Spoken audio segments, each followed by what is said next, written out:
Welcome to Formula World. I'm your host Dylan Shelley, and here's what's on this episode. First up on Formula World, Verstappen's long-term future. Max Verstappen has received much praise for his performances thus far in 2019 and currently sits third in the championship only behind the two Mercedes drivers. And Max himself seems satisfied with his performance given the circumstances. We are satisfied with the results so far, absolutely. It's the maximum we can achieve. We scored the maximum amount of points every race weekend and are third in the championship ahead of Ferrari, where we normally won't belong. As a team and myself, you say you want more, but if you can say to yourself that we have maximised the results, then you have to be satisfied. But despite being happy at the moment, Max's father Jos, who closely manages his son's career, has come out saying he is always on the lookout for potentially better teams for his son in the future. As it looks now, it is good for Max to stay with Red Bull, but we are watching very carefully how things go. We thought we would have a better chance this year, but Mercedes has a better engine and a better car. In the current situation, it is possible that Max will not win a race this year. In the long term, we have to think about what we will do in the coming years. Then it will be a guess as to what team you should be with. F1 cars are not hard enough to drive. With so much speculation as to how the future of F1 might look, people are bound to speak up about their ideal vision of the sport. Five-time world champion Lewis Hamilton was recently very vocal about the fact he doesn't believe the sport is physically demanding enough. We're not fatiguing. Honestly, the cars are not hard enough to drive. They should be more physical. I think in 2021 they need to get rid of certain driver aids, not having as much power steering for example.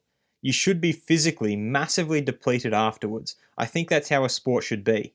But it's less so about the physical side these days. That's why we see an 18-year-old can come in, no problems.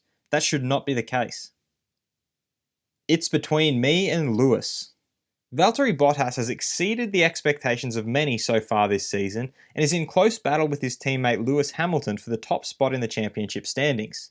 The Finn was recently asked who he believes are his rivals when fighting for the title and had the following to say.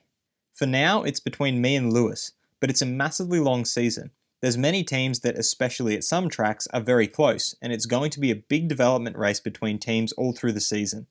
But if it's going to be me and Lewis, every single opportunity is going to be key. That's why Barcelona for me was annoying. I felt I worked hard for this weekend and for the qualifying to be on pole, on this circuit where it means a lot, and I lost it at the start.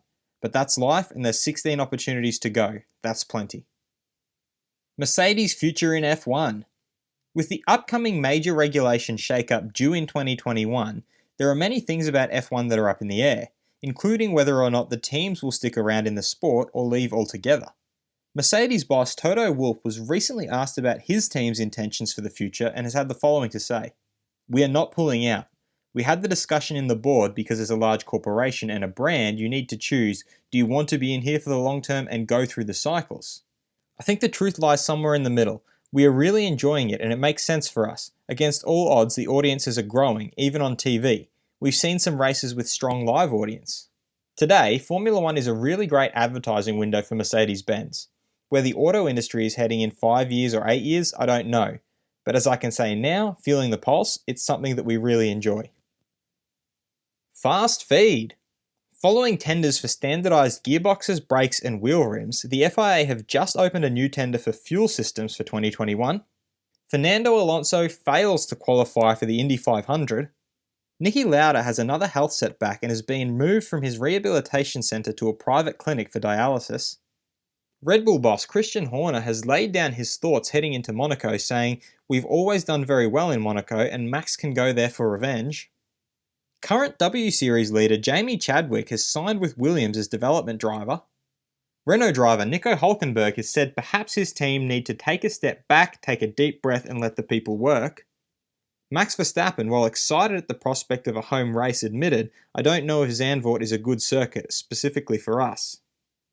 Hockenheim's head of marketing, Jorn Tesk, has come out saying that it's important that they see Mick Schumacher on track in F1 in some capacity.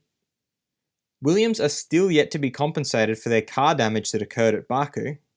Racing Point driver Lance Stroll believes his current team is a different environment and a much better environment than Williams. Liberty Media CEO Greg Maffei has said of the 2021 regulations that the cost cap is pretty much accepted.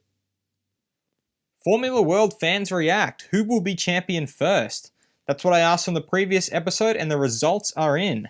Out of the 3 drivers listed, only 2% of you believe that none of them will end up with a championship at some point in the future, while the majority of you believe that Bottas will be first to the crown, most of you citing the fact he's already in a championship-winning car. Are F1 cars too easy to drive? Be sure to vote in the poll and let me know what you think in the comments. And a special thanks to Blaze Hope for becoming a member and helping support the show. And if you like this video, feel free to subscribe and check out my others for all the latest in the world of Formula 1.